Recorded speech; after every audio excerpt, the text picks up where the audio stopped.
fishes have this amazing sensory space, if you like, that we simply have no experience of. And so, when you think about the sorts of experiences and the things that they're likely to be responding to, they're beyond anything we can even detect, let alone relate to. So we need to keep that in mind, and I think that's a general lesson for all people who interact with animals or think about animals, is that we have this great tendency to project our own view of the world and our own sensory perception, and we project that onto other animals, and we assume that the other animals are experiencing the world in the same way that we are. But in fact, most of the time that's not true. And in the case of fishes, most of them, their sensory capacity is far beyond anything that we're capable of. So we really need to keep that at the back of our minds. Today's episode is with Culum Brown. Culum is a professor at Macquarie University, where he is a behavioral ecologist focused on fish cognition and sentience. Culum has over 150 research publications, is in the top 2.5% of ResearchGate, and is a longtime advocate for fish welfare. If you enjoy this content, you can help support this podcast by joining our Patreon through the link below. And so with that, I'm very happy to introduce this interview with Culum Brown.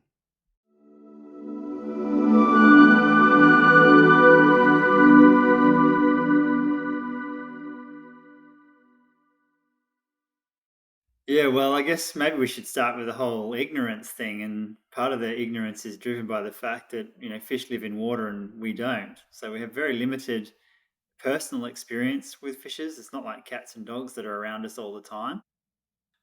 So fishes, yeah, they live in a different realm, which is a bit bizarre for us. It's not the same rules of gravity. So even the basic things that you take for granted walking around in your environment often don't apply underwater. So that really is a fundamental problem when it comes to us relating to fishes. But look, generally, there's no reason to suspect that fish cognition or fish intelligence should really be any different from the rest of the vertebrates. I mean, fundamentally, all of the vertebrates stem fairly recently from a fishy ancestor. So just about everything about our physiology, even our brain structure, is built on a fish blueprint, if you like.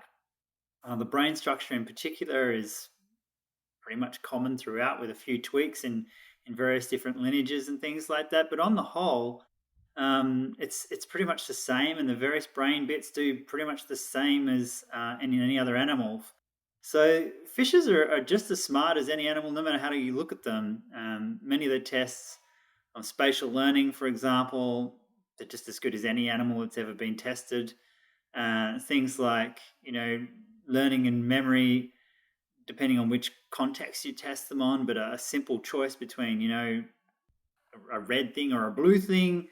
They learn those sorts of things very quickly. They can make really fast associations between food, rewards, and just about any stimuli you choose to give them. And in many of these tests, they're performing as well, if not better, than rats and mice, and in many cases, just as good as human children. So they're just as smart as just about any other vertebrate. And I suspect the only reason we think that they aren't smart is because people just have this limited experience and expectation, I suppose. So there's a lot of these different areas in which you've studied and also taught around fish intelligence. So I'd be interested in sort of moving through them sequentially, and you can kind of unpack some of the interesting bits about each one. And so I think you might have mentioned this already, but I'd be curious if you could explain a bit more about fish learning and memory. Yes, well, I guess the classic expectation is that fish have a 2-second memory or a 10-second memory or something like that. I mean, there are just so many versions of that myth out there. But whatever the case, the expectation of the capacity for fish memory is very, very low. But I guess the good news is that if you believe that myth, at least you think they're capable of learning. So you have to learn something before you remember it, right? But I often think about the character, Dory from Finding Nemo, who suffers from short term memory loss. Right? I mean, my kids love that movie. I love it too. And the reason Dory is funny is because it's obvious even to little kids that no animal could possibly get by in the real world suffering from short-term memory loss or any kind of memory malfunction for that matter. She doesn't know who she is, where she came from, where she's going, or anything.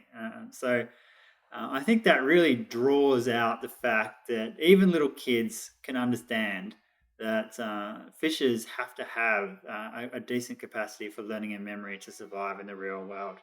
And in fact, one of the very first experiments I ran as a researcher during my honors project, actually, I basically exposed an Australian native fish to a model trawl apparatus, which kind of simulates what fishes would experience in the open ocean when a fishing trawler comes along.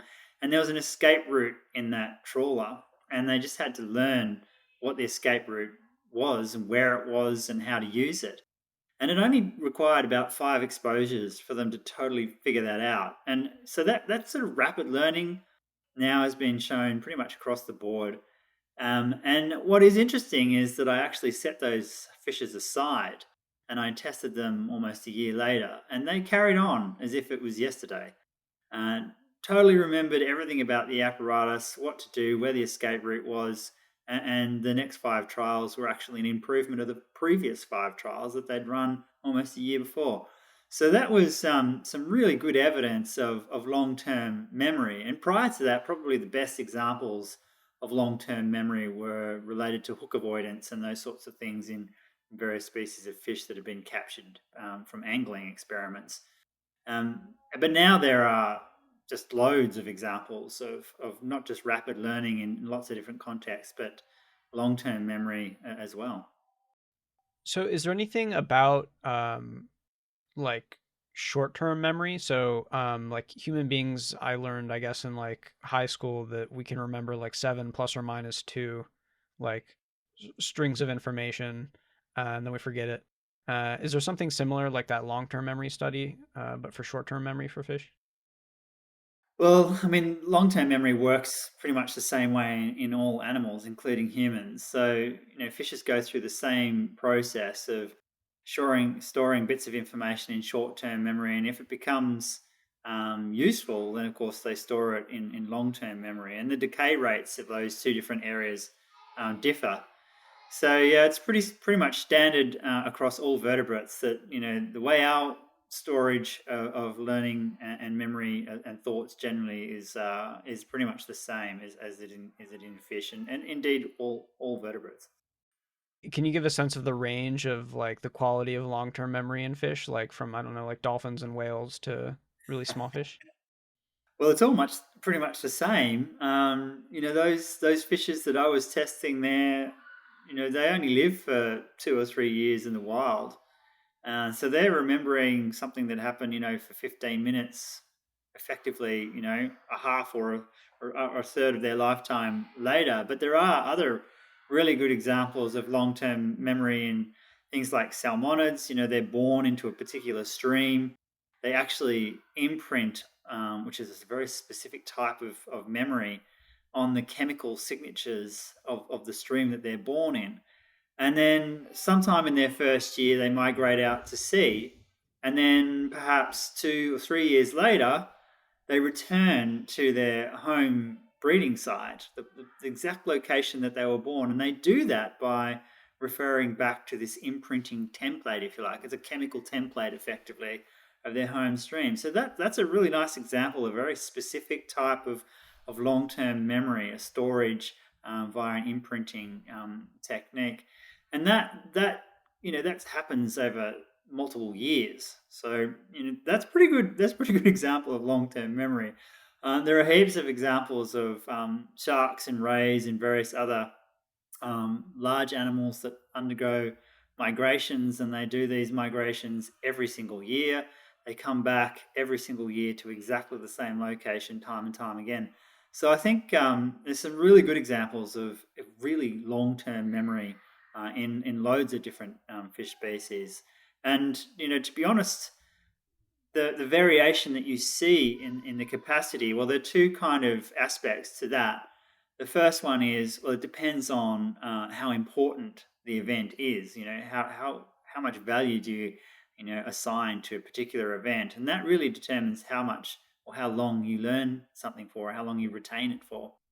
And so it seems to be the case that really negative events are learned quickly and they're retained for long periods of time. And that seems to be the case across the board. But equally, there's some very interesting evolutionary tweaks to these sorts of things. And you find that fishes that live in different environments that have varying levels of unpredictability, their capacity for learning and remembering things actually vary depending on the environment that they live in. So often, natural selection shapes the learning and memory capacity of animals, including fishes, to exactly match the circumstances that these animals find themselves in. And it's quite remarkable. I mean, natural selection is not one to waste energy or investment, and certainly brain tissue is one of the most expensive tissues that we have in our bodies. So I'm curious as well about social learning. I feel like there's a lot of interesting bits here as well. Yeah, look, social learning is a really interesting thing. I mean, one of the things I think we should start or sort of preface this conversation with is that most animals have a capacity for social learning. And really, social learning is just finding information or gaining information by referring to, conspecifics, other fishes or other individuals. And so it's only social learning in the sense that some other individual is involved in the learning process, right? And there are lots of different ways that can happen. It can be as simple as a tip off. You watch some fish hanging out vaguely in some area, and it seems to get some food reward or something like that, and so you're attracted to that location because of that. And it can go all the way through to really following specific details in terms of movements and orientations and locations and things like that. And we often refer to a sort of a copying or an imitation as the kind of upper level of social learning, where there's really high fidelity copying of the behavior and the outcome. And that is kind of a universal process across all animals as well. And it doesn't really matter how social you are or how asocial you are. Most animals are constantly trading off, private information, which is stuff they find out for themselves and their internal knowledge, and social information, which is the sort of public information that's out there that's available just by watching or interacting with other individuals. So that's an interesting trade-off, and it varies depending on the personality of the fish, the species of the fish, the context, all sorts of things. But I think there's kind of several implications for that. The first is that social learning means that you can often find a shortcut to novel problems just by watching somebody else's solutions to that problem, or taking those solutions on board for yourself. So it can often relate means that it ends up with really rapid learning. So rather than learning it by yourself, it's much faster to learn by watching or interacting with some other knowledgeable individual, which is kind of like what we do in schools, right? You sit there and you're watching the teacher show you stuff, and you learn much more quickly doing that. Imagine having to learn about physics and stuff and first principles by experience. I mean, it just wouldn't happen. So it's just as well we go to school and universities to learn about that stuff. The other interesting thing about social learning is that it provides another method by which information can be transferred across generations. I mean, most people often think of transgeneration information being passed on through genetics. That's one method, so it's heritability. Another method might be what we call maternal or paternal effects, which might be, the effects of stress or hormones or something, and that's passed on to the embryos, and then it affects their behavior in some way. And then we have social learning, and social learning that occurs across generations ends up in the development, or can end up in the development of, population-specific quirky behaviors, which we would call culture. And culture is pretty widespread in animals, in far more animals than we used to think. It has lots of implications. There's now a movement to try and conserve animal cultures in the same way that we try to preserve human cultures, not just for the esoteric value, but because often, these unique types of behavior have evolved or have been selected for precisely because they are so closely matched to the environment that those particular animals inhabit. So that's a really interesting idea that these animals have culture, and increasingly it seems that fishes use cultural information for things like um, the location of breeding grounds or feeding grounds or overwintering grounds, or how do you move from location A to location B. All sorts of things seem to be passed on culturally, and it's probably one of the reasons why so many of our commercial fish stocks have collapsed, because when we go fishing, ironically, we select the largest individuals from the population. Historically, that's how most fisheries work, and that basically means you're moving not only the biggest individuals but also the most knowledgeable individuals. And so, any kind of cultural information that is maintained is lost and broken. And so, all those sort of advantages of going to the right places at the right time and how to get there and all that kind of local knowledge is then lost. And of course, that leads to the destruction of local populations and disruptions of entire ecosystems. What's coming up for me is I'm getting the sense of there being like large continuums for things which we generally take there to be like binaries. So like generally it's talked about as like human beings have culture, which allows this like collective information to be accumulated. Also, we can like communicate, and that helps culture through writing and things. But it seems more obviously now that there's like a spectrum of culture and also communication that is pre-verbal, pre-linguistic, pre-writing. Um, you don't need those things necessarily to communicate or have culture. No, not at all. And in fact, I mean, one of the things that's kind of important is some degree of fidelity during the copying process, right? So as long as you can do that to a reasonable degree, then of course culture can continue and to flourish. And let's not forget that culture is not a static thing, right? It's constantly evolving and changing and developing over time, but it's reasonably static. And I think one of the things that kind of defines it is that it tends to be population specific or unique to a certain group of people or a subset of people. And in this case, we're talking about subsets of animals. There's some very good examples of whale songs, off various coasts of Australia. The east and west coast populations of whales sing different songs. Bird song is another example. There's tool use in chimpanzees, tool use also in various corvids, corvids. Man, we've got COVID on the brain at the moment. Various corvids, so crows and New Caledonian crows in particular are very well known for a sort of cumulative culture. So I think that's really the important thing, is that there's some degree of fidelity when it comes to the copying of the behaviour. So, in another one of your lectures or interviews, you mentioned these fish that spit water at insects, and then I guess they fall in the water and they can eat them. Is that some instinct that is like hard coded, or is that culture? Yeah, that's a good question. So that is a mixture of two. In fact, what you find with these fishes, archer fishes, is that they have to learn this behavior, and they do it semi well fairly early on. But they learn it both through interaction with other fishes, but also just by practice.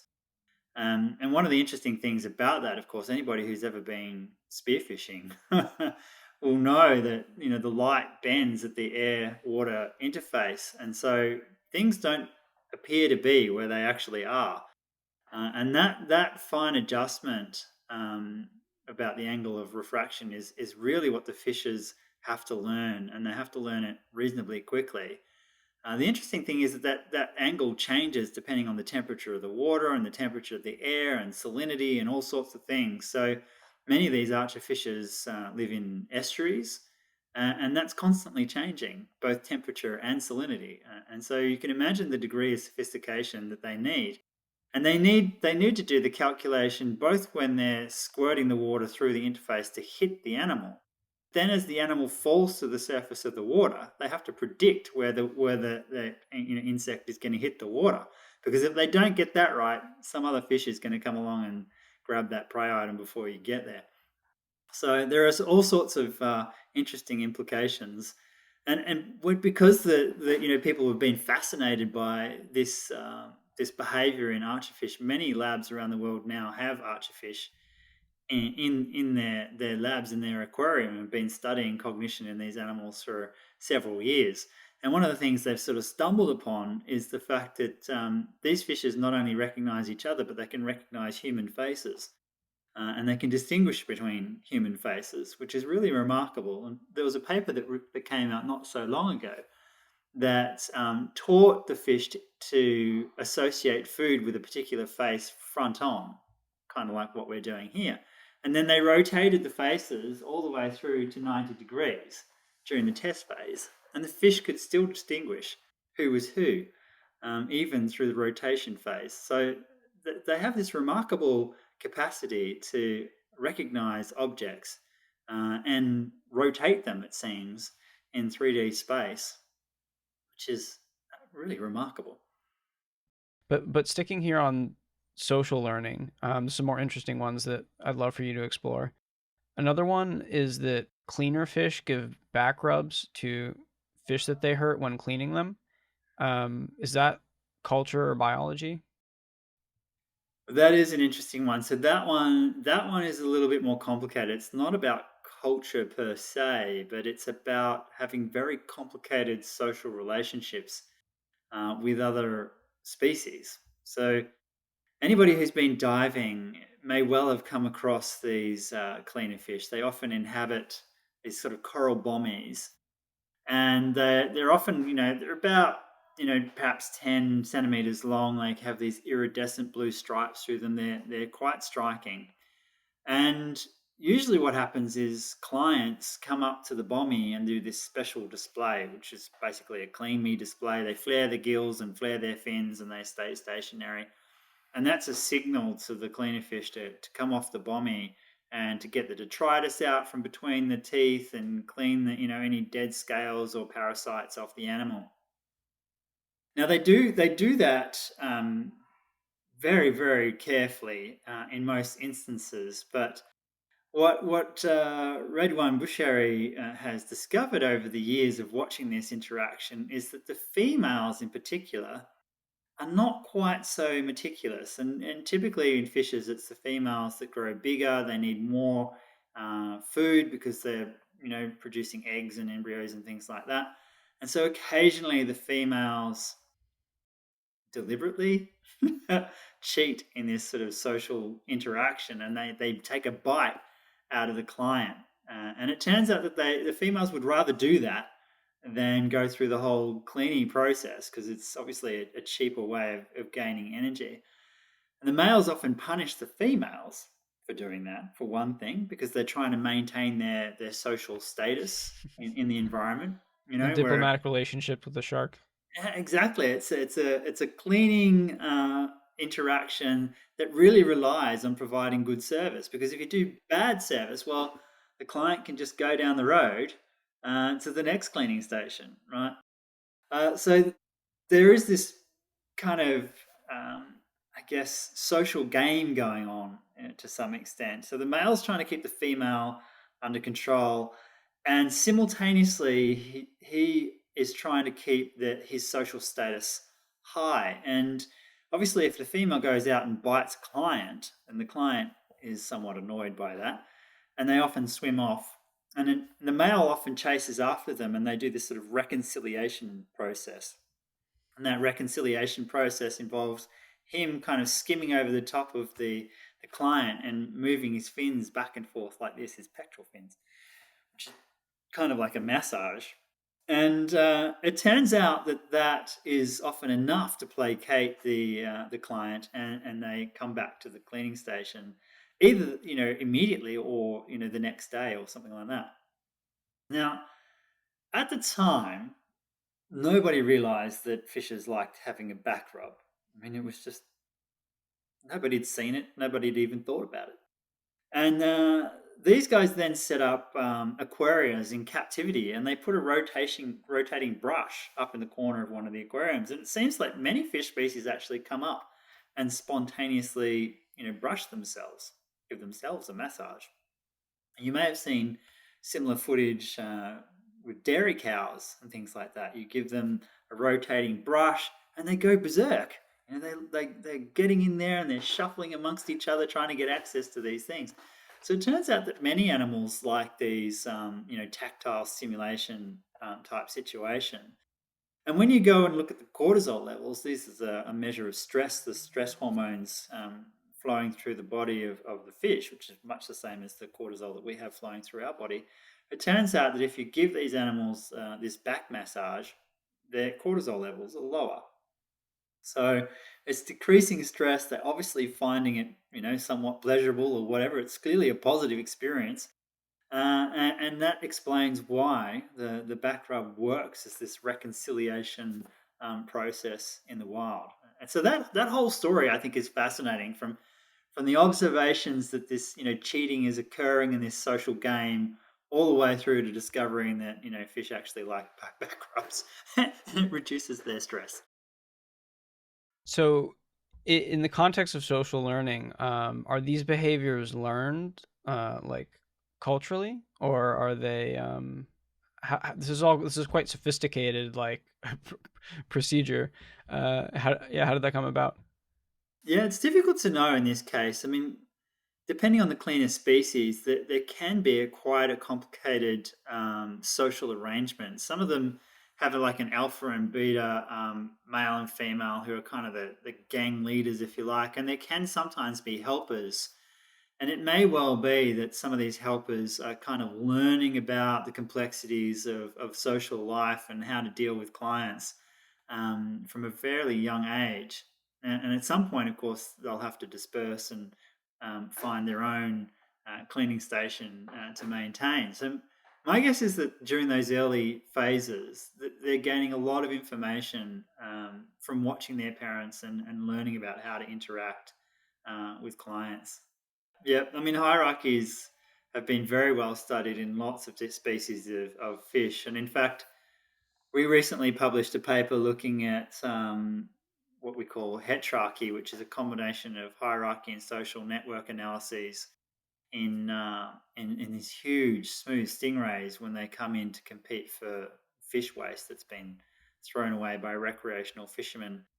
And it turns out that they have these very complicated social relationships, and they're just as complicated as many of the relationships that we've seen for many years in primates, for example. So in that particular context, it's reminiscent of despotic societies, where you have this one ruler who kind of rules over all the masses, and does so through intimidation and aggression. And then there's a sort of lower level of tiers, and they kind of fight amongst each other in the hope to that there are leftovers at the bottom of the king's table. Some other ones here in social learning that I was interested in exploring as well were that fish work together to evaluate predators, and if someone cheats on cooperating in evaluating predators, that they aren't worked again with in the future. Yeah, so again, this is sort of about maintaining social prestige, and again, it's about cheating. So it's kind of similar to the example we were talking about before in the cleaner fish.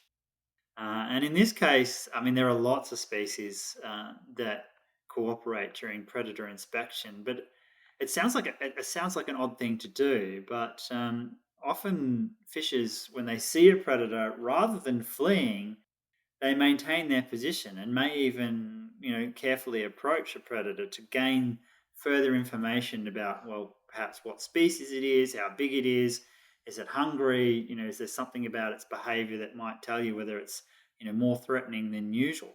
Because you've got to remember that, unlike us, most animals live in an environment where there are predators around all the time, and you cannot afford to be running, all the time, right? You have to be evaluating the level of risk in every context. And animals are doing this all the time.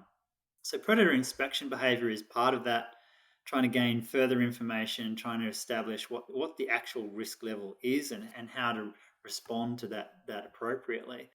And when animals, but particularly fishes, when they do this predator inspection, they often don't do it by themselves. They often do it in pairs or in small groups.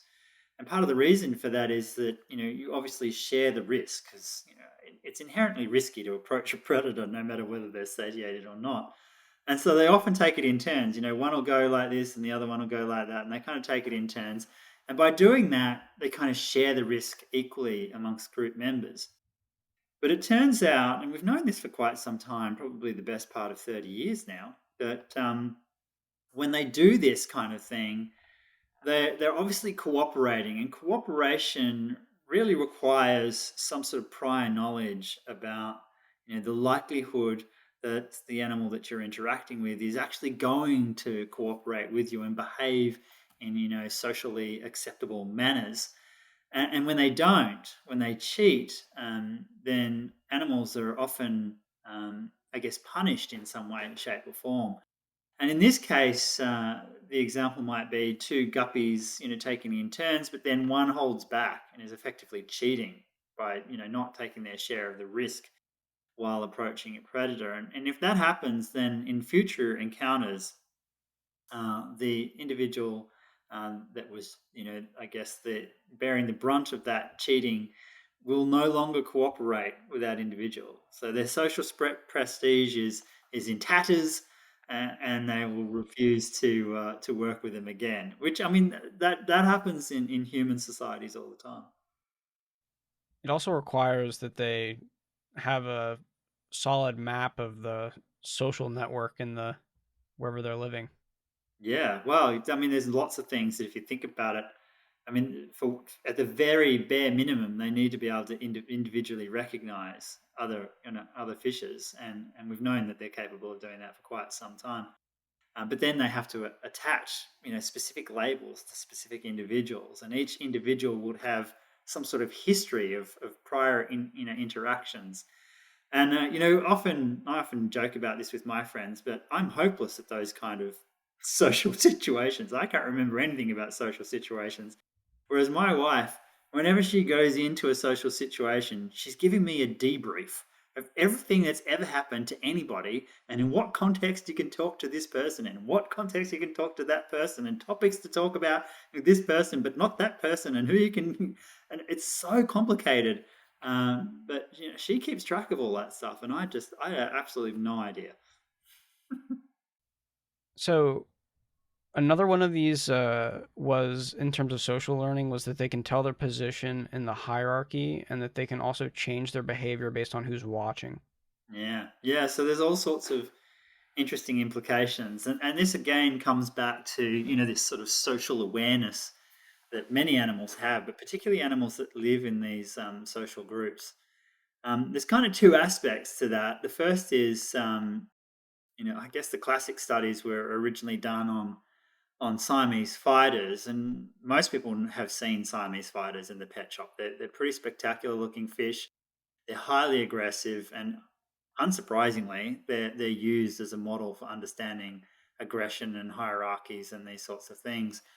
And of course, when males meet one another, they go through this crazy ritual display. There's their fins are flared, their gills are flared out. They're trying to swoosh each other with water and all sorts of things, and they're swimming back and forth, lining each other up. There's a lot of visual and probably chemical and mechanical communication that's going on between males.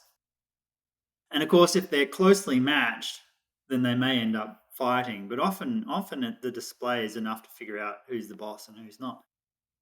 And if you compare that to the sorts of displays they do when a female is in front of a male, kind of similar, but nowhere near as aggressive. So they do a lot of this flamboyant displays and shaking, but they don't do the gill flaring and the threatening type stuff, right? But what is interesting is, if two males come together, but there's a female watching, then they actually kind of modulate their aggressive displays towards the male and make it a little bit more sexy and flamboyant because they know that the girl's watching, right? The girl's not interested. She's interested to some degree about who wins, but what she really wants to see is this flamboyant display that she would normally get from, if the male was displaying to her. And equally, if a male is watching a male-male interaction, then the interaction tends to be even more aggressive than it normally would be. So they're constantly aware, not just of the individual that they're immediately interacting with, but more generally of the social network around them. Who's watching? Who's around? How should I adjust my behavior in such a way that I maximize the benefits from this situation? So if it's a male-male, sure, be aggressive. If there's another male, be even more aggressive because you're trying to impress upon everybody about how big and tough you are. Female around, modulate behavior, don't be aggressive, be sexy. And then you have to find something in between that, depending on who else is watching. And so that's some pretty complicated behavior, right? We've long since given up on this idea that communication occurs, between a sender and receiver. In fact, communication often is happening in a much broader network. It's happening in an open environment, and people can be eavesdropping on that information all the time. And one of the other things that people have discovered by looking at how fishes um, view aggressive interactions generally is that they can basically assess who's tough from a third party perspective. And in fact, they can even, so if they see male A beat male B, and then male B beats male C, they know through inference that A is not only tougher than B, but could also beat C. And so they don't even have to be engaged. They can just watch it from a third party's perspective and put this information together. So that there's some very complicated social interactions that are occurring within fish shoals, but within communities of fishes more generally. But so another one here on social learning I'm interested in was fish cooperating across species to hunt. So I think this involves moray eels and another form of fish. Yeah, yeah. So I mean, it turns out that this is probably more common than we ever realized. But the classic example here is big groupers and coral reef ecosystems. When they go out hunting by themselves, and they're a pretty decent sized fish. They're sort of a mesopredator. They'll eat most small fishes across the reef. When they go out by themselves, the complexity of the coral reef system is such that unless they catch a fish unawares out in the open, their success rate is reasonably low. So their foraging is not very good. Because if a fish sees the big groper coming along, they kind of disappear into a small space that the groper can't get them anymore. The moray eels have the opposite problem. They don't like being out in the open, and they tend to hunt, amongst the interstitial spaces through the coral reef structure. And equally, if a fish is startled by a moray eel, all it needs to do is swim out into the open, and the moray eel basically will not go out into the open. But you can already think about what might happen if these two strategies were put together. Um, it turns out that when these animals hunt together cooperatively, their success rate goes up hugely. And that's simply because there really is nowhere left for the prey fish to hide. You can't go into the interstitial spaces because the moray eel will get you. If you come out, the groper will get you. So the fact that actually happens, that increases their capacity for capturing prey, is a really good indication of the value of this cooperation between two different species. And I think what is even more remarkable is that the more we've looked into this behavior, the more we realize just how deliberate the whole process is. Sometimes the moray eel initiates it, but it's usually the groper, and the groper will go up to a specific individual moray. Right? It's not just any random moray. They have specific preferences for particular partners. And they do this display, which somehow communicates to the eel that it's time to go on a hunt. And the eel has to respond in such a way that it signals to the groper that, right, okay, that's a great idea. I'm ready. Let's go. And it turns out that even as they're hunting, they're continually communicating to one another. And there's some really nice work that shows that the gropers do this kind of pointing behavior, and I guess the closest thing I can think of it is, when people take out hounds or what have you, and they're hunting for mushrooms or whatever, and the hound adopts that sort of posture where it curls its legs and it kind of points with its nose to the thing that it's looking for. Well, the gropers do the same thing, and it's indicating to the eel where the prey item is, the prey fish that it wants to hunt. Where is it? It's located in this direction. You've got to come in and scare it out, and we'll have some lunch. So the level of sophistication of communication that's going on is kind of mind blowing.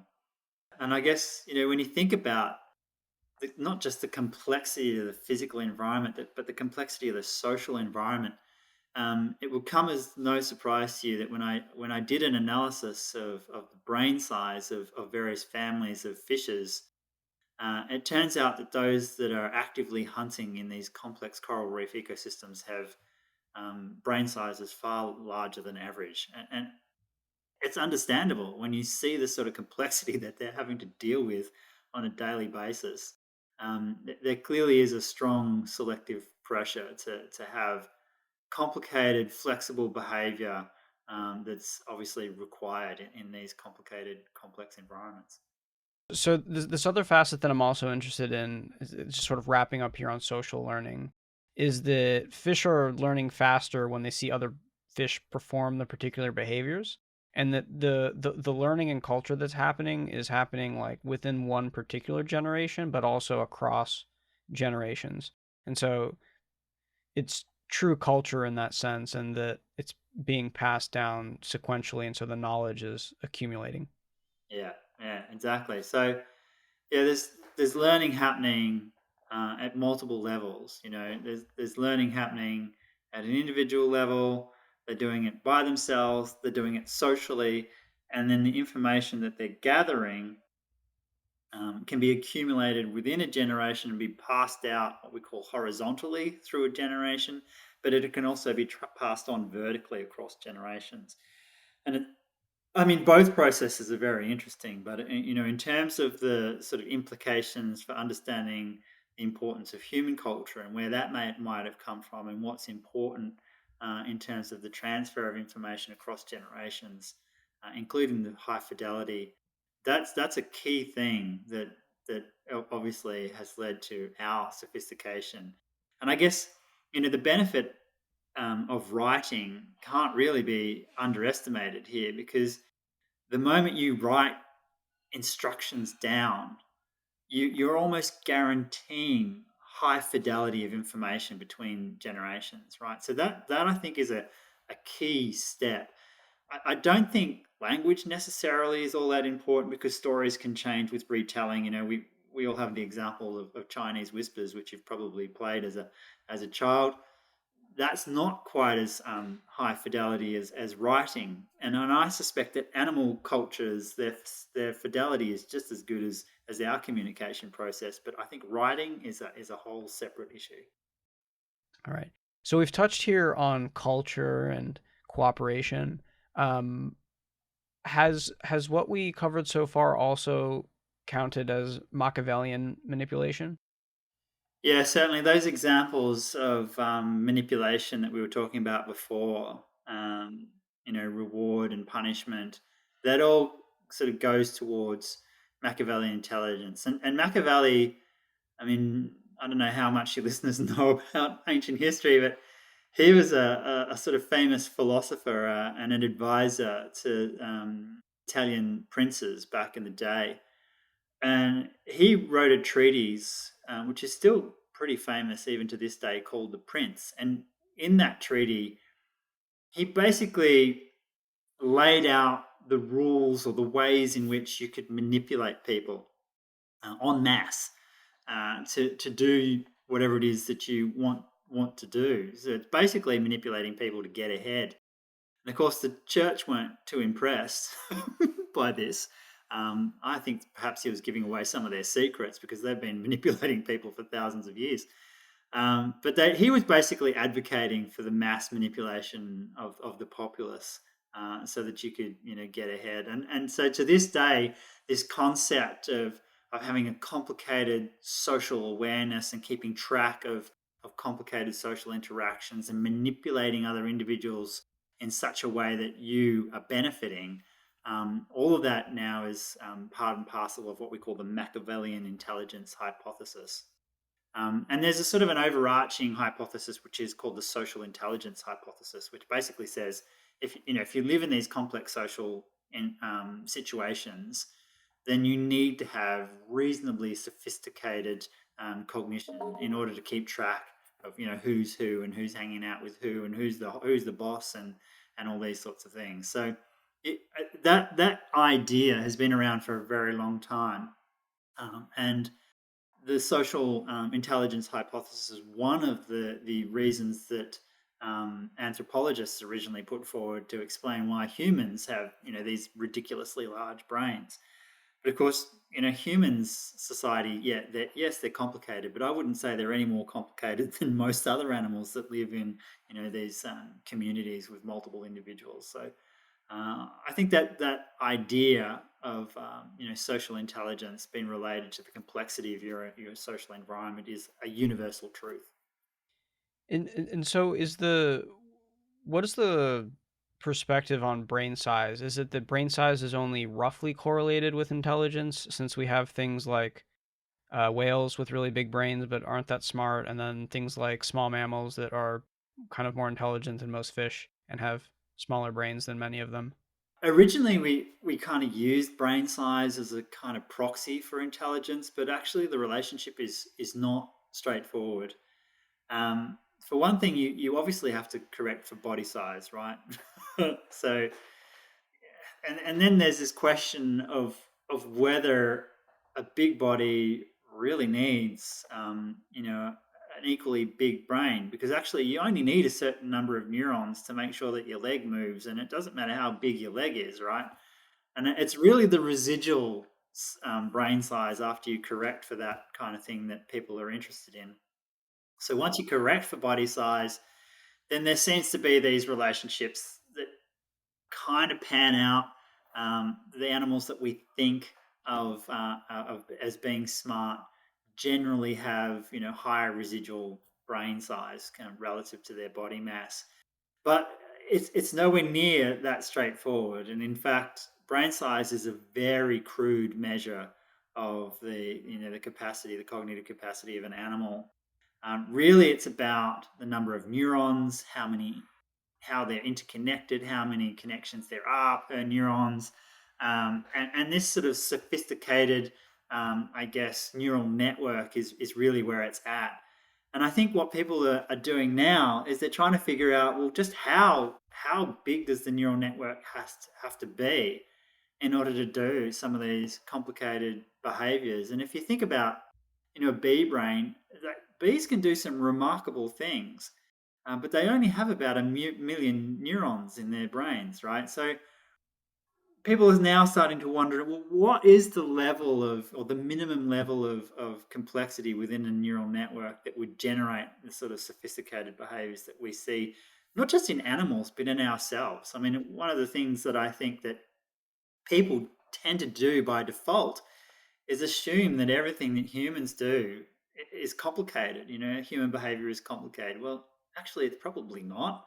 And we're probably well ahead of ourselves in terms of the expectations of the drivers behind human behavior. But fundamentally, a lot of human behavior can be explained by very simple mechanisms. So we're probably not as complex as we like to think we are. So another portion of social learning that I'm interested in getting into is also tool use and house building. Yeah, and I think this is particularly interesting because historically, one of the reasons anthropologists have also thought that humans have these sophisticated behaviors and are intelligent is that it's all wrapped up in tool use. So we had this idea that because we're super intelligent, we use tools and we use tools, and that kind of enhances our niche and we can do things that we wouldn't otherwise be capable of doing. But then, of course, we started to realize that that is not the case. As is often the case, we've put ourselves up on a pedestal. And it turns out that many animals, originally, they discovered that various chimpanzees were using tools to crack open nuts and fish for termites and all sorts of things. Then they discovered that various corvids were using tools. About 15 years ago, we wrote a paper showing that fishes also use tools, and now there's a whole bunch of papers that show that some invertebrates use tools as well. I mean, there's some really nice example in octopus, for example, where they carry around a coconut shell and they use it as a cave to hive in from time to time. So I think tool use now is perhaps not as unique as we once thought it was, but there is an interesting thing about tool use generally, and that is that it does seem to be associated with reasonably smart animals. If we look at the invertebrates, well, it's mostly the hymenopterans. It's the ants and the bees and the wasps and stuff that are using tools. Again, in the invertebrates, it's mostly octopus. We know they're pretty smart. If you look at the distribution of tool use in fishes, it seems to be really strongly restricted to a species of coral reef, a family of coral reef fishes called the wrasses, which actually went through this massive explosion of diversity, and there's more than 1,000 species of these things, and many of them, it turns out, are using tools. And it's the same, if you look in the birds, there's a select number of parrots, perhaps, and corvids, again, universally thought of as pretty intelligent. Amongst mammals, humans, primates, dolphins, perhaps some elephants, difficult to know. But there seems to be this pattern that, reasonably intelligent animals do seem to use tools.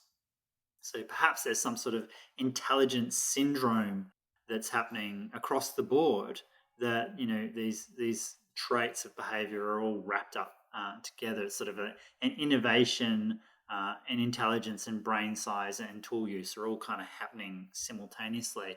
And these things didn't happen just one time in evolutionary history. It's happened multiple times independently in different branches of animals.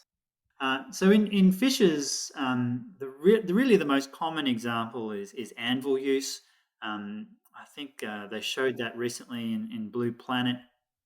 And basically, the animal, usually a wrasse of some sort, grabs hold of a bivalve like a mussel or something like that, or a pippy, perhaps an urchin. It takes it to a specific location where there's an anvil, which is usually a pointed rock or something like that, and it repeatedly bashes the prey item against the rock in order to access the squishy bits on the inside. And it's pretty apparent that when you look at this behavior, the individuals know where the anvils are in space. They find a prey item and they go directly to the nearest anvil. What we don't know is how they learn about using anvils. How do they know where all the anvils are in space? Do they use more than one? They probably do. But there's a lot of information that we still don't know about tool use in fishes. To be honest, nobody's done those kind of experiments in fishes, but they have been done in corvids. And in that case, and it's worth checking out some of the videos on YouTube, there are some amazing examples where the food is hidden in some way. It can't be accessed unless you use a tool, and you need a specific tool to access it, right? And so the animal goes off and it finds the specific tool that's required, and there are multiple tools available. And well, what happens then if the tool that's needed to access the food is itself hidden in some way or not accessible? And so you need another tool to access that tool to get to the food. And now there are multiple examples and great videos showing that the COVIDs can look at the situation. They can figure out what tool they need for the job. They actively go out and search for a specific tool to solve the problem. And if they don't have access to the tool, they find the tool that they need to get access to the tool in order to solve the problem. And so they clearly do know what's going on. They can put two and two together, absolutely. Whether that happens universally, I don't know. Corvids are pretty smart animals, there's no doubt about it. And there's lots of good examples of tool use amongst the corvids. I don't think anybody's looked at that level of sophistication in any other animal, let alone fishes. I mean, we are very superficial at this point in time in terms of understanding not only which fishes use tools, but how they use them. Do they use specific anvils for specific prey items? We don't have the faintest idea. Do they manipulate them in some specific way? We don't know. So, yes, I agree with you that sometimes animals do blunder upon solutions to problems by trial and error, and that can take a long time. Of course, social learning can shortcut that because you see somebody else who has the solution, and all you need to do is follow what they did, right? So that's a very handy way of solving apparently novel problems. But innovation does happen, and innovation, or more often than not, happens by this sort of trial and error process that you're describing with the dog trying to get through the Yeah. through the door. But more often than not, having figured that out, they will in future, keep that behavior in mind the next time they're in the same sort of situation. So I think that yes, trial and error. If it's taken out of context and you zoom immediately to the point in time where they've solved the problem and they do the right thing, it looks like, oh wow, they totally figured that out.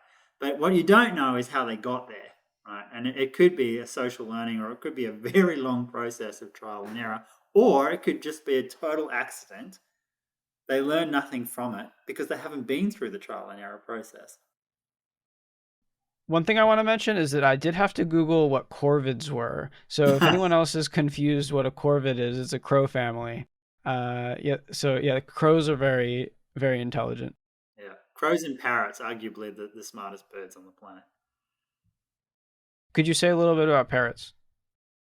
Yeah, well, I mean, parrots are also renowned for using tools, which is really interesting. One of my favourite examples is a palm cockatoo, which is found in the north of Australia. And the male palm cockatoo actually does a drumming display in order to attract mates. And they find a hollow log or the hollow of a tree with apparently specific acoustic qualities. They go off and they find some sort of stick and they bang the daylights out of this thing, right? So they drum and drum and drum and drum, and apparently that is super sexy to the females. So there are some really good examples of that, and there are some really good examples of problem solving and learning about speech in parrots, which I mean is amazing. Another area here that I'm interested in is also sensing. So there's a sense in which fish vision is expanded more than our own. They can also sense the electromagnetic field. I think you said, I think you mentioned somewhere else that sharks can also detect neuron firing. There's also expanded. There's also expanded taste and smell. Yeah, yeah. So I think one of the things, or perhaps the best way to explain how the sensory world of fishes differs from our own, when I'm teaching third year comparative anatomy, we talk about cranial nerves, right? The 10 cranial nerves and whatever else. But it turns out that numbering system is based on a mammalian system, right? So the Roman numerals that are used to describe the cranial nerves are based on a human mammalian system. But it doesn't work for fishes, sharks, and rays because they have many, many more senses that we just don't have. And so they have a stack more cranial nerves that are associated with those senses and they're feeding extra amounts of information. Perhaps the most obvious one is, electromagnetic sensory capacities. That's an obvious one. They also have the lateral line. So the lateral line has multiple nerves that feed directly into the brain. So, and this is separate from hearing. What is the So it's lateral line? yeah. So it's when you look at the side of the fish, you'll see a line that runs down the side of its body, and it's basically evolved to detect vibrational information. It's kind of similar to the way our ear works, except it's operating across the entire body surface. So that's feeding separate information. Most fishes, by default, have four colored cones in their eyes. We have three, and our three are actually recently invented. Until fairly recently, our ancestors were completely colorblind because we come from a nocturnal mammalian ancestor. So we didn't need color. There's no color at night anyway, right? So it doesn't matter. So we reinvented color vision, but fishes are actually at least tetrachromatic, and many have more, which basically means they can see colors far more vividly than we can. Um, some of them can see into the ultraviolet, into the UV. Some of them can detect polarized light, which is kind of mind blowing to us. And the only way I can kind of um, make you understand is that some people have polarized glasses, right? And it's to stop the flare, the reflection of the sun, the glare, if you like, off reflective surfaces, and they're particularly useful when you're out in the ocean on a boat or something like that. Um, but many fishes actually use polarized information, particularly when they're hunting for small prey items amongst a background of scatter. So fishes have this amazing sensory space, if you like, that we simply have no experience of. And so, when you think about the sorts of experiences and the things that they're likely to be responding to, they're beyond anything we can even detect, let alone relate to. So we need to keep that in mind, and I think that's a general lesson for all people who interact with animals or think about animals, is that we have this great tendency to project our own view of the world and our own sensory perception, and we project that onto other animals, and we assume that the other animals are experiencing the world in the same way that we are. But in fact, most of the time that's not true. And in the case of fishes, most of them, their sensory capacity is far beyond anything that we're capable of. So we really need to keep that in the back of our minds. Now, this next area, I'm not actually sure how to ask you the question because I'm not sure I understand what this thing is called. But in one of your lectures, you have a chart, um, and in it, fish were the only like domain of animals. I'm not sure what the word is, like genus of animals or taxonomy of animals, that match all of the same criteria of I'm not sure if it was biology or intelligence as humans do.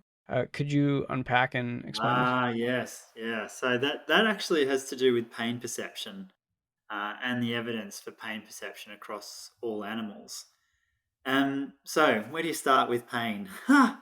Again, pain was one of those things that until fairly recently we thought was unique to humans, and in fact, not all that long ago, we used to think that pain only existed or could only be, I guess, relevant in animals that were capable of speech, which is kind of mind blowing how stupid that is. But for whatever reason, historically, people have put pain perception and language together to the point where until even 20 years ago, um, medical science didn't think that human babies or embryos were capable of feeling pain. And so they did a whole bunch of procedures that would obviously be painful to babies and embryos that it turns out, of course, would not be possible to this day, because we now know that language has got nothing to do with pain perception.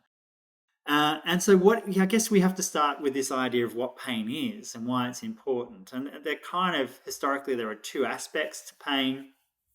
Uh, The first one is having the capacity to feel noxious stimuli in the first place. So you have to be able to detect them, and this is part of your sensory system, right? And we have a bunch of nerves called nociceptors, and whose specific job it is to report back when something is potentially harmful in the environment. It could be acid, it could be heat, it could be cold, it could be pressure. There's a bunch of different things that are potentially noxious and therefore dangerous to our survival. Effectively, their job is to state that there's a context that we find ourselves in right now that could cause harm to the body, right? And so you need to do something about that. That's the information that's coming from the periphery. The question then becomes, well, at what point do you respond to that information? To what extent do you assimilate it? And some of the responses to nociceptive information are reflexive, so that they don't go past your spinal cord to some extent. So if you imagine a scenario where you're cooking and you accidentally touch the hot plate or something like that, your hand withdraws really, really fast. Now, that's a nociceptive reflex. So the information from your nociceptors had gone up to your spine, and it says, "This is hot. We need to withdraw that hand really fast." At the level of the spine, the motor neurons then fire and they go back to your hand, and your hand's withdrawn, right? So that happens without your brain being involved at all. Shortly afterwards, the information about that scenario goes up into your brain, and your brain goes, "Ow, that was hot." And that's when you get the pain, the emotional component to pain. So traditionally, those two events have been separated: the nociceptive event and the pain emotional response. But in fact, they're highly integrated, right? I mean, one doesn't happen without the other more often than not. And so there's been a lot of debate about whether other animals could feel pain. Over time, we kind of accepted that mammals were capable of feeling pain, largely because we had this sort of, egocentric perspective on how pain works. We kind of understand how it works in the human brain. We understood which parts of the brain are more or less responsible. And we can see that those mechanisms and brain parts exist amongst many, many different sorts of species of mammals.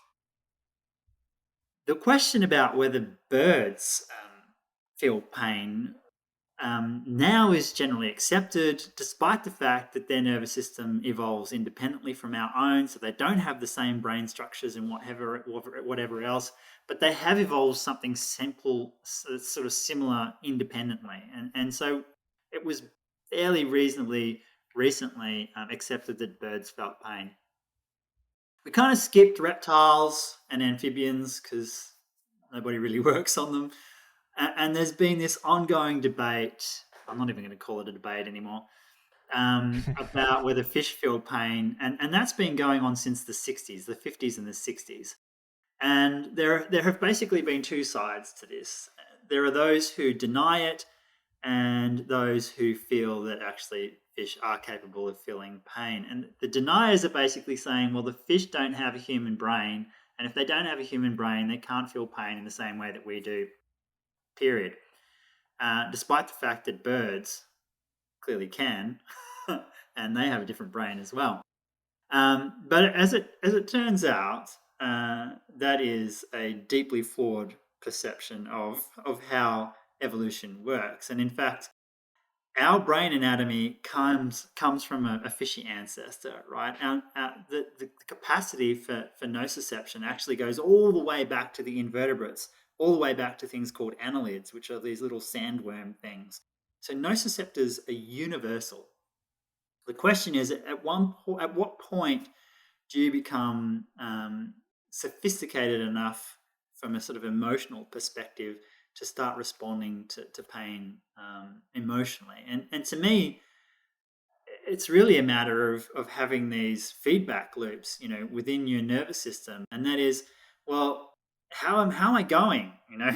There's this painful stimuli coming in. How am I going collectively? Do I have these internal feedback loops that's monitoring the nervous system, if you like? And in fact, there are those who have argued that that sort of feedback loop, this self-awareness, if you like, this the capacity to be sentient, that is to understand that you're feeling, that you have this self-feedback loop happening, that probably dates back to somewhere in the Cambrian, during the Cambrian explosion, where we see this massive diversity of life and all sorts of new forms evolving at that point in time. And if you take it from that perspective, probably pain perception evolved a very long time ago, in the truest sense of the emotional responses.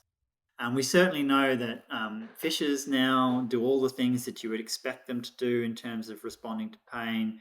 If you hurt them in some place or some time, or in some context, they deliberately avoid it.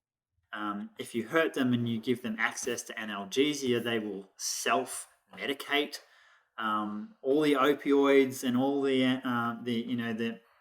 painkillers that work on humans also work on fishes. Not surprising, because we actually got all of that underlying mechanism from our fishy ancestors. Fundamentally, nothing's changed for 500 million years. So the system is very much the same, and I think I would say 99% of people now, or scientists now, would accept that fishes feel pain. And the question now is, well, how far back, in evolutionary terms, does that capacity go? Um, it's now universally more or less accepted that cephalopods probably have that capacity, which is why they're now listed under a bunch of welfare legislations around the world. And I guess the front line now What are is those? cephalopods, octopus, and cuttlefish and squid. And then I guess the other question at the moment is decapod crustaceans. So these are things like shrimp and crabs and lobsters. People will have heard recently that the UK amended its animal welfare legislation to include decapod crustaceans. And so that's kind of the frontier now, I guess just over the horizon are the hymenopterans. So these are the bees and the ants. And there are those who argue reasonably convincingly that the behavioral responses and the neurophysiological responses to potentially painful stimuli seem to be pretty sophisticated in that group as well. So I think the frontier's gone from adult humans to accepting that human babies feel pain, to accepting that mammals broadly feel pain, an exception that birds can feel pain. Now probably all vertebrates can feel pain, and a select number of invertebrates. I think the nice way that I've heard it described is that like the biology of suffering is ancient and strongly conserved. Yeah, absolutely. And I've been arguing that for the best part of 20 years, I would say. For me, the whole nociception pathway, it just doesn't make any sense unless you're responding emotionally. The whole point of that connection to the brain is that you learn from those experiences, that you have emotional responses that reinforce that message. That you've got to learn that this is dangerous, and if you don't learn this, you're gonna die. So it's a pretty fundamental aspect of animal life, I would have thought. So if fish feel pain, then I'm interested in talking more about all of the fish pain going on planet Earth. So there are different kinds of fish. Like we have fish as pets. We have wild fish, like fish in the oceans and lakes. And then we have factory farmed fish. So could you sort of explain the existential situation of each of these different kinds of fish? Yeah, and I guess the one that you left off there is the fishes in experimental laboratories around the Ah, world. yes. So yes, look, we interact with fishes in so many different ways, but arguably the worst of all of those is wild caught commercial fisheries, which, I mean, somebody has recently, I guess, explained as the last wild frontier that is almost universally free of welfare considerations. It's basically the only outstanding situation where we use animals in grotesque numbers with no control in terms of welfare implications.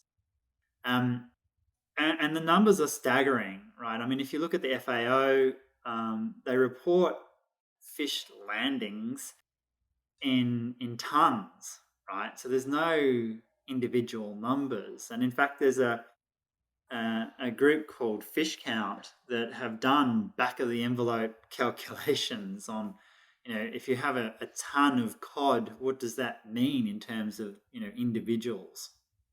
Uh, and it turns out that there are literally you know trillions of individual fishes killed every year in commercial fishing alone. I mean, it's about 1,000 times more animals than all of the vertebrate terrestrial animals that we eat combined.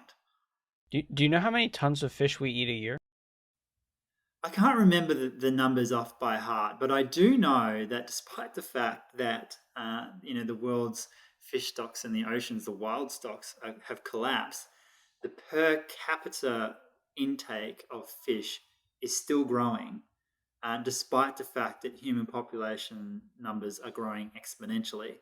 So the sheer number of fishes that we're consuming every year continues to grow, and it's growing faster than the human population rate. That's a lot of brain mass. I mean, some of the people who care about animal suffering sometimes try to measure it in terms of brain mass, like add up all the neurons, and then that helps you kind of weigh the you know the moral weight of species. Yeah, yeah. So by my reckoning, it's about 1,000 times worse than anything we do in terrestrial systems. It's 1,000 times worse than the factory farming of all land mammals.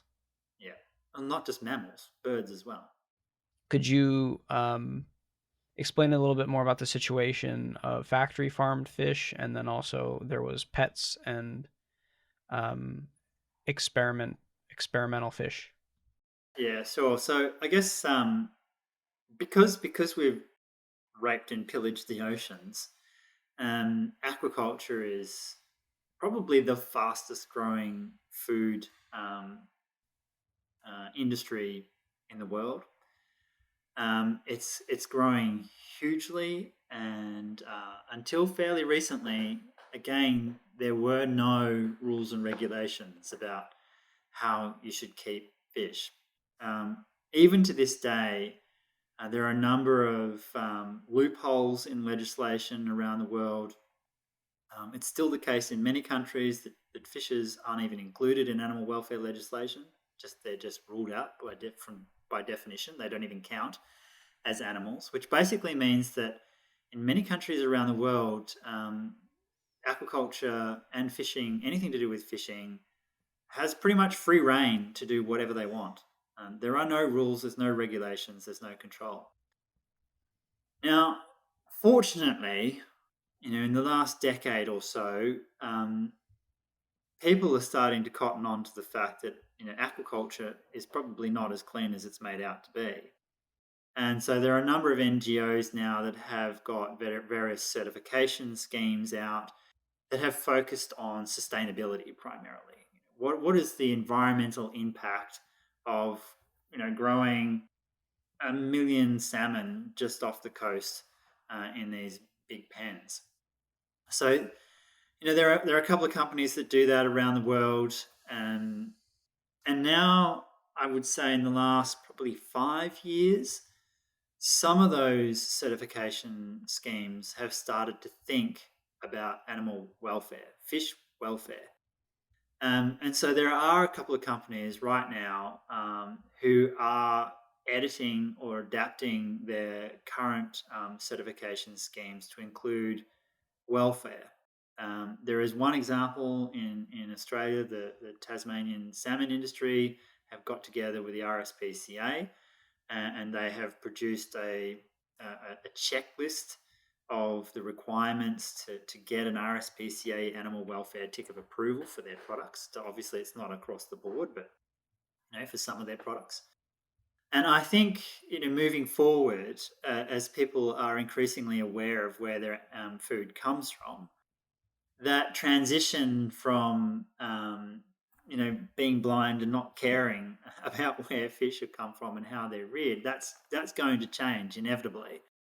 And increasingly, I think consumers will demand that the similar sorts of animal welfare rights that are given now almost universally to terrestrial agricultural systems should be applied to aquaculture.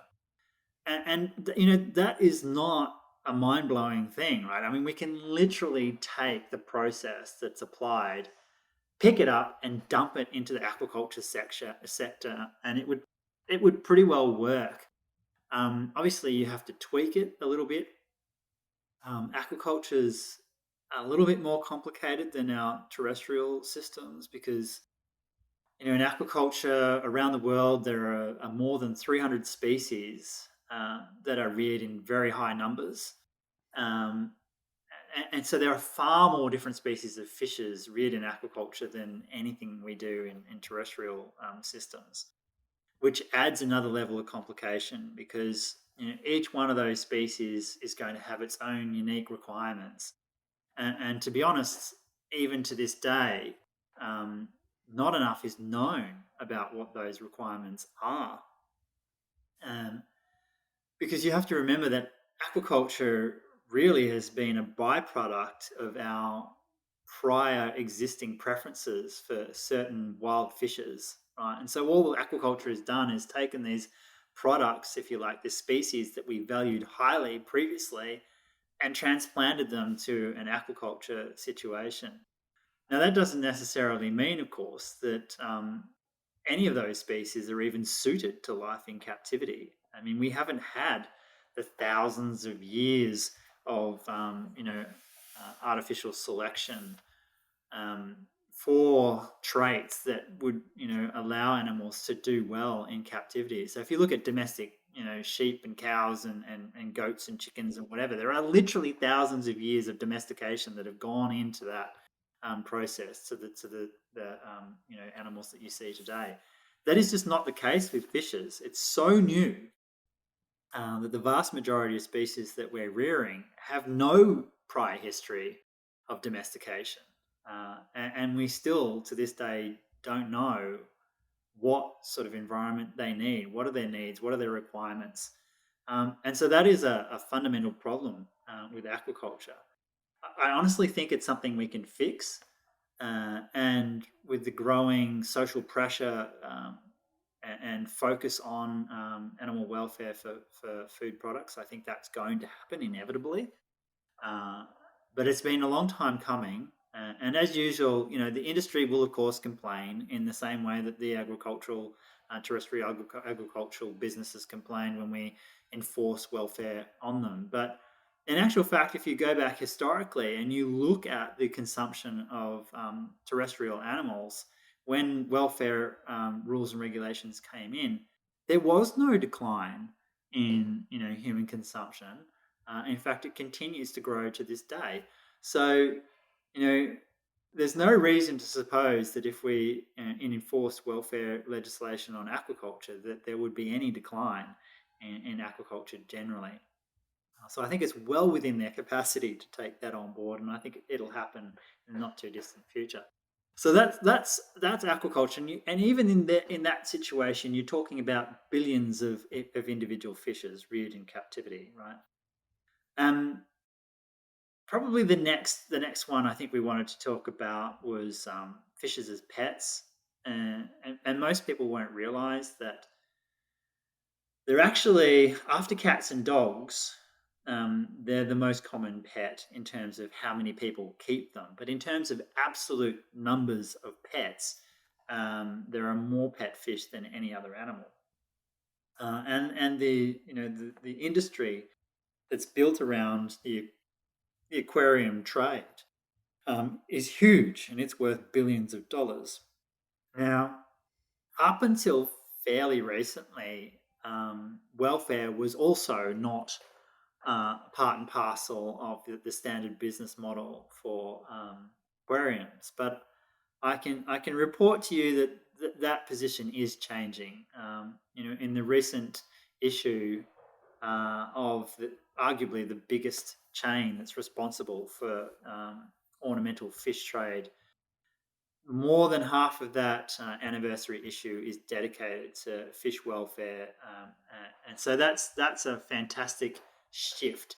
The industry is clearly taking that on board. So I see that happening, and it's very encouraging. The other example we need to talk about, of course, is the number of fish that are used in experiments, and that has been going up also exponentially over the years because it's become apparent as we learn more and more about how sophisticated fishes are that they make a fantastic model for understanding humans.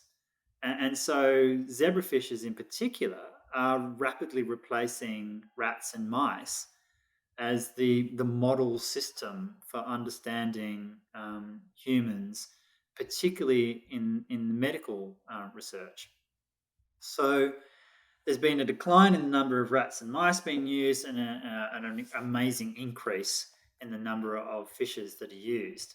Now, I guess good news about that story is that there are reasonably strict rules and regulations about how research can be conducted, right? So most countries around the world have rules that are far more strict in terms of the welfare requirements and the sorts of hoops that you have to jump through when you're doing research to any other context.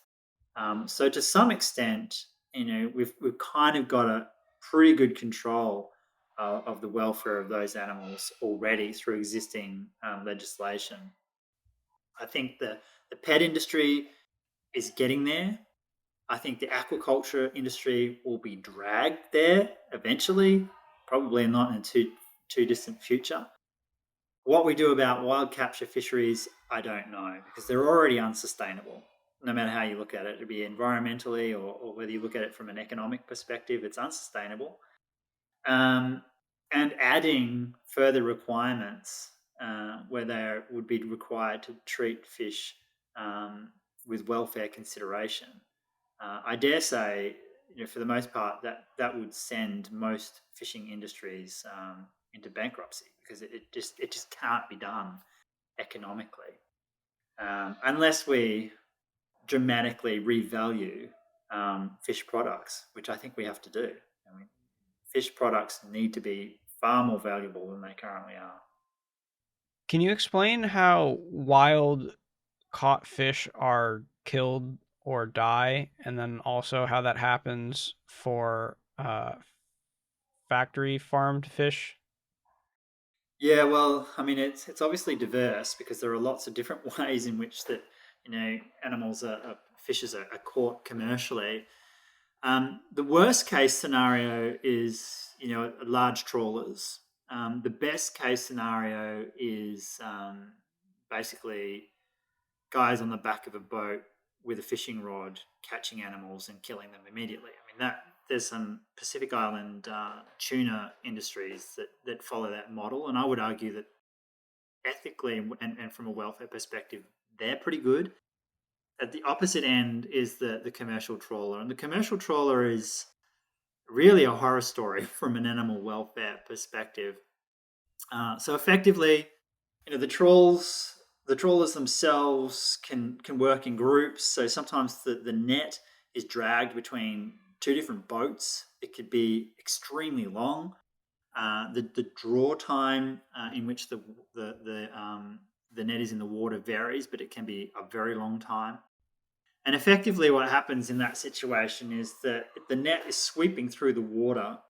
The fishers try to stay in front of the net for as long as they possibly can. But eventually, of course, they get exhausted and they fall back. They get caught in the net, and eventually they're pushed into what's called the cod end, which is the collective net, like a giant sock at the end.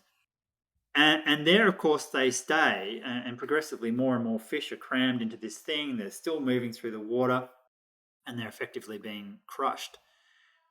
Many of those fishes will drown in that situation, and or be crushed to death even before the trawl has ended. And the horror story kind of gets worse because depending on the depth, if the trawl is happening at depth, then the net is brought to the surface. It's brought to the surface too fast. So most of those fish will suffer some sort of barotrauma as the change in pressure um, causes all sorts of horrible things to happen to their bodies. So the swim bladder, for example, which typically takes up about 25% of the inside of a fish, expands rapidly. There's no space for it internally, so it often is exerted out through the mouth or it bursts. So there can be catastrophic internal bleeding and all sorts of things. Sometimes their eyes pop out of their head for the same reason. That's just due to barotrauma. Then, of course, they're lifted up out of the water. Now, fishes aren't designed to withstand pressure. I mean, they're effectively neutrally buoyant in water, right? So they're not designed for air and for being crushed in air. And of course, they're not only exposed to air, but they're also exposed to all the bodies that are sitting on top of them. And eventually they're dumped on the surface of the boat. And if they're not dead by then, they certainly soon will be, because they obviously suffocate when exposed to air. If they've managed to survive all that, in most cases, the surviving animals are put directly on ice. Now, when you put a fish on ice, all it does is slow their metabolism down. It doesn't kill them, it slows their metabolism down. So in fact, what you're doing is prolonging the period over which these animals are suffering, and they slowly suffocate to death. So that's kind of the standard horror story. And there is no attempt at any point to reduce the suffering. At no point is there any thought about rapid, pain-free stunning and killing in the same way that is kind of universal, more or less universal in terrestrial systems. So that just doesn't happen in commercial fishing settings. If we turn to aquaculture, the story isn't quite so bad, but it's still not great. There are still many aquaculture setups around the world that do not do stunning and humane killing. Things like putting fish directly onto ice is still conducted in many countries around the world, in Europe, in Australia. Other countries where you think that we would know better, but as I mentioned already, there's no legislation. In many of these countries, there's no legislation, and even if there is legislation, there's very little policing. But I do think that we have the opportunity here to do something about that, right? And there is increasing pressure to change that. And if you look at things like the salmon industry in Great Britain, for example, the biggest and best companies there are using stunning. So when they collect the fish, they do it reasonably gently. The fish are stunned electrically, so they're unconscious, and they're killed before they recover. So How do they stun them? they usually stun them using electricity. Like Um, individually? Usually en masse in small groups. So the electricity passes through the water, or Oh. you can have a dry stunner where they basically go up through a conveyor belt. They come into a stunner. The electricity is applied. They die. They're unconscious basically immediately, and then they're secondarily killed before they regain consciousness. So that kind of approach is widely used in agriculture as well. How death occurs and how the stunning occurs varies a little bit. It can be percussive. In other words, you have a blow to their head. A bolt gun is kind of common practice in some terrestrial systems. With big fishes, bolt guns and something similar is also applied because they're just so big. You can't, dong them on the head with with any kind of pipe or anything because it just won't work. So I think there is increasing movement towards that technological approach to stunning and slaughter generally. So, what do we do given all this suffering? Yes, well, I mean, I always say education, education, education, right? I mean, I feel like I've been trying to get this message across probably for the best part of 20 years, 2 decades. Um, and although, back in the day when we started that sort of campaign and that education process, we didn't know anywhere near as much as we do now. And, back in then, when was it, about 2002, 2003, more or less, when Lynn Snadden, who was a postdoc in our lab, first described nociceptors in rainbow trout. That was when there was no longer any denying that fish could feel pain in this sort of similar manner that we do. But there is, of course, just a massive immense amount of I guess feedback, negative feedback, primarily from the industry. In the same way that when people started saying, "Oh, tobacco gives you lung cancer," and big tobacco went all out, we're talking about a multi-billion-dollar industry. Whether you're talking about commercial fishing, recreational fishing, the aquarium trade, or whatever, all of them individually are multi-billion-dollar industries. So you're talking about some serious money.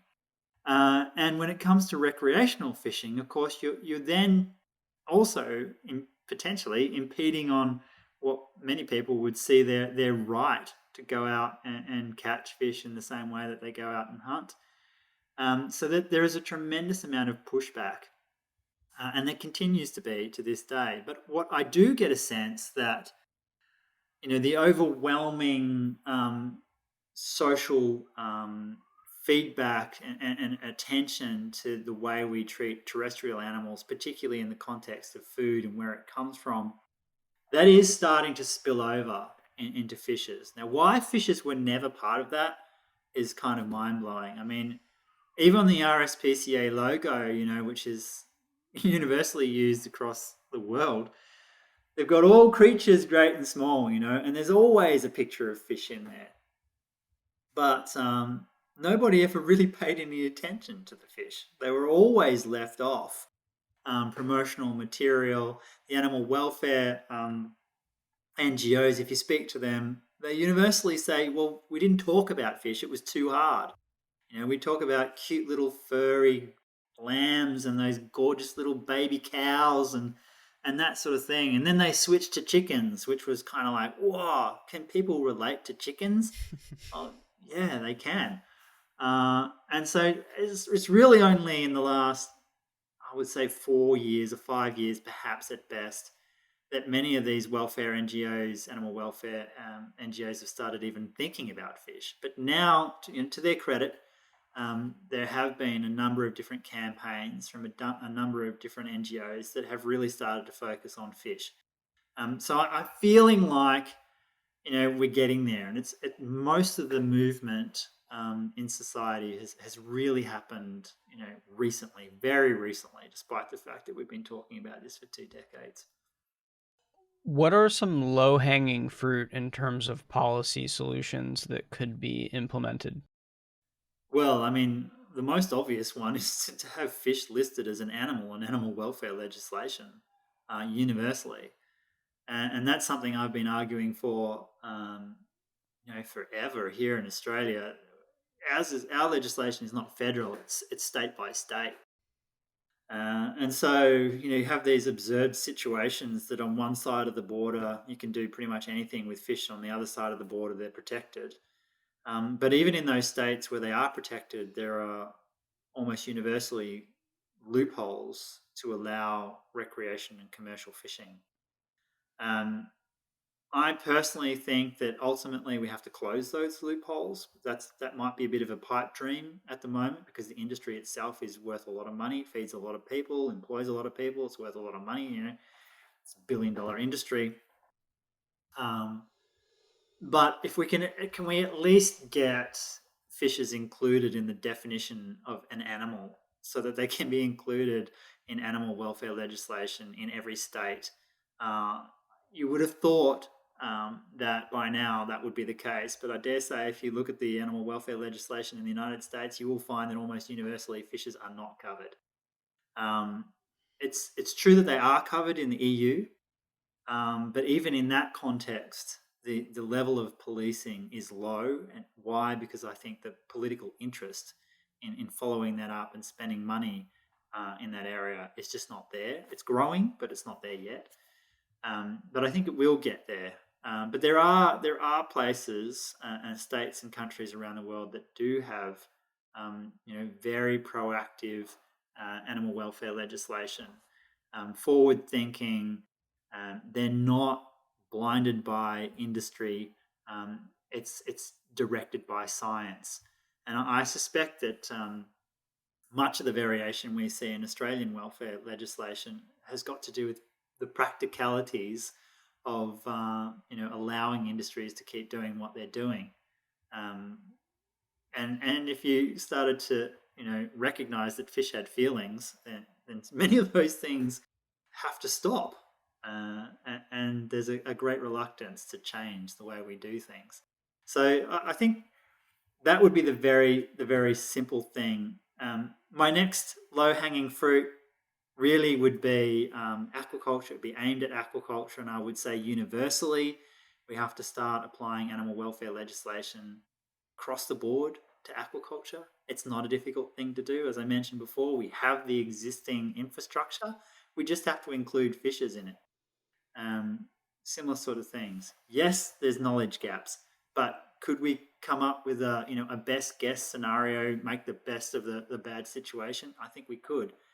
So you could make great improvements in the lives of billions of fishes held in aquaculture situations simply by taking that existing infrastructure and applying it to aquaculture. So for me, those are the two most obvious things.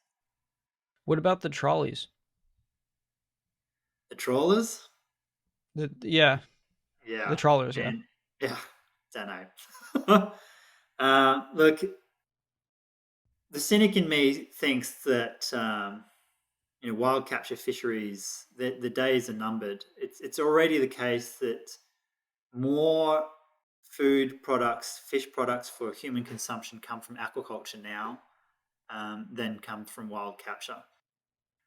So I'm kind of hoping that it kind of dies a death quietly because it's been such a ridiculous industry for so long. It's basically done whatever it's wanted for as long as it's wanted, to hell with the consequences to the environment and so on. At some point, somebody's going to have to be brave enough to rein that industry in. But I haven't seen a politician yet that who's going to take that on. It's going to have to be a public perception thing that drives the politicians to make those hard decisions, I think. So as we move into the future, there's the option or opportunity or capacity for the for potentially abolishing the biological roots of suffering. What is your perspective on that project? Well, I mean, I think in terms of the perception and the goals of doing that, I think it's a very nice idea. I mean, universally, I think we should all hope to reduce the amount of pain and suffering in the world. That should be our goal. How we go about doing that, of course, is a very different or difficult question. I guess the first thing I would say is that, people have asked me in the past, could we do that in the wild? Could there be no pain and suffering in the wild? And my answer to that is fundamentally no, because as we've discussed, it's an ancient biologically conserved mechanism to ensure survival in animals. That's fundamentally what the pain system does.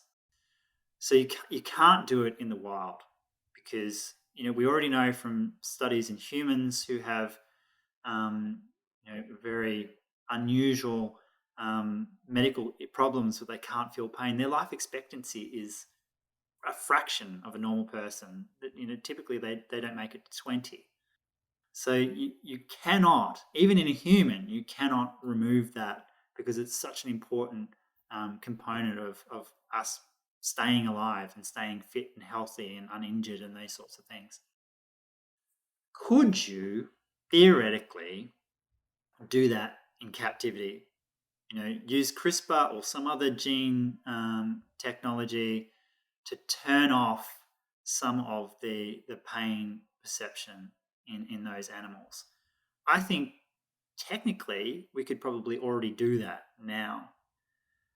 My biggest concern is that what would happen if some of those animals got out into the wild or something like that. I mean, you could end up with some sort of catastrophic escape from one of these farms or something like that, which could have God knows what implications on the natural environment. So there is a danger, as we know. There's been a global discussion about genetically modified organisms, GMOs. That has been a debate that's been going on for decades, and there are those who are vehemently against it. There are many states and nations where it's flat out banned for the same reasons that I've just highlighted, that you don't want escapes into the natural environment. If in a theoretical world that could be prevented, then I think yes, it's a great idea, particularly for aquaculture and things like that. You could specifically turn off some nociceptors such that the animals were incapable of detecting noxious stimuli. What implications that would have for the animals and their biology broadly, even in a captive context, I think we don't really know. But look, I personally think that the objective of reducing suffering wherever we can is something that we should be striving forward. But within the realms that we don't want to create, ecological catastrophes. What are the evolutionary reasons for why mammals are generally more intelligent than sea creatures, if that's true? Like why didn't sea creatures become generally intelligent? Yeah. Well, look, I think this is a universal question. And the first, I guess, response that most people would have to that would be, God made it happen. Of course, that's just, that's fine if people want to believe in divinity and whatever else. That's fine. From an evolutionary perspective, the question I think is a little bit more interesting, and that is evolution in any way preordained to head in one direction or another? And the simple answer to that is no. And in fact, realistically, the only reason why mammals emerged at all is because a bloody great meteor struck the Earth and wiped out the dominant animals at the time. And when that happened, mammals were these tiny little animals hiding in the dark in the corners and in the canopies of the trees. And it's only once the niches were vacant, all the predators were removed, that mammals really came into their own. So no matter how you look at it, if you were to replay the history of time, the chances that mammals emerge, period, is slim to nothing. And the chances that they come to become, they tend to become these, fairly intelligent creatures, is even smaller in terms of the probability.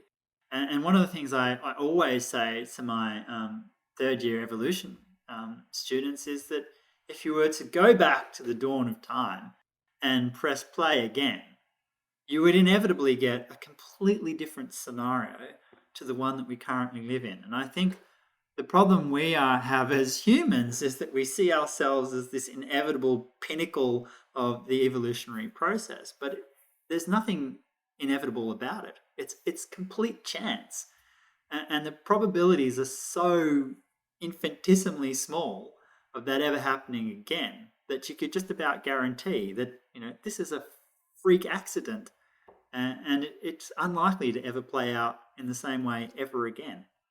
So if we sampled say 1,000 exoplanets that had intelligent life on them, what distribution would you say the human level intelligences exist on land versus in water? Yeah, Very really speculative, difficult. but I mean, this is speculative in the extreme because we're also making an assumption that life is carbon based and that there's only one solution. But in fact, we know that that is absolutely not the case as well. Um, yeah, look, honestly, I don't think it has anything to do with air versus water, terrestrial versus aquatic. I just think it's a roll of the dice that mammals emerged and mammals happen to be terrestrial.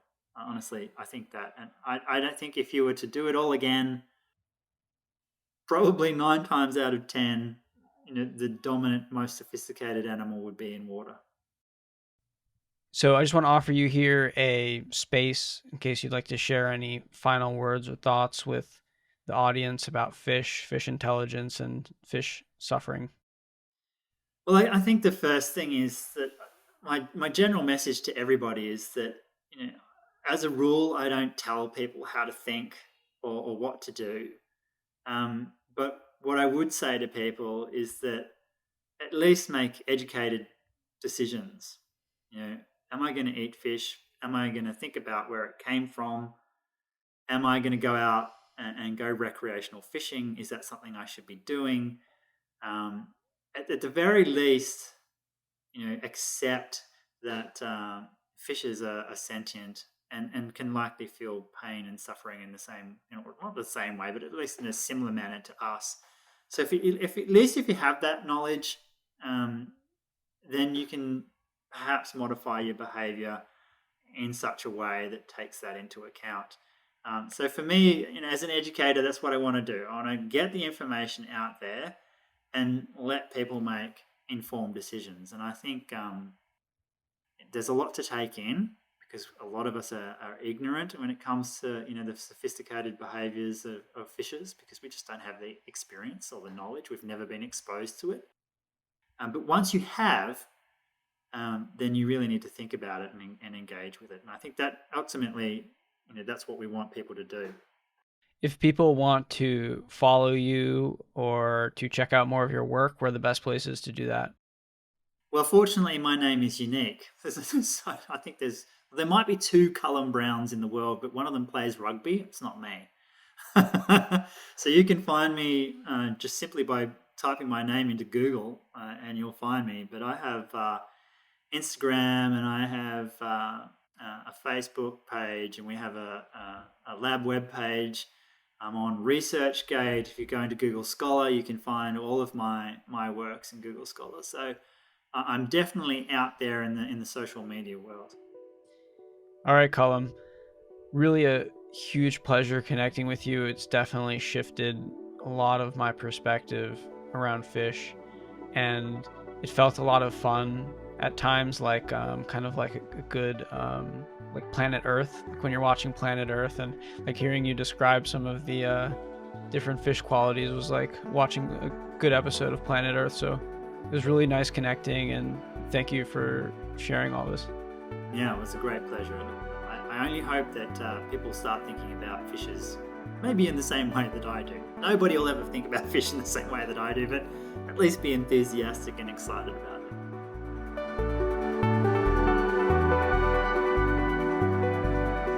Thanks for tuning in.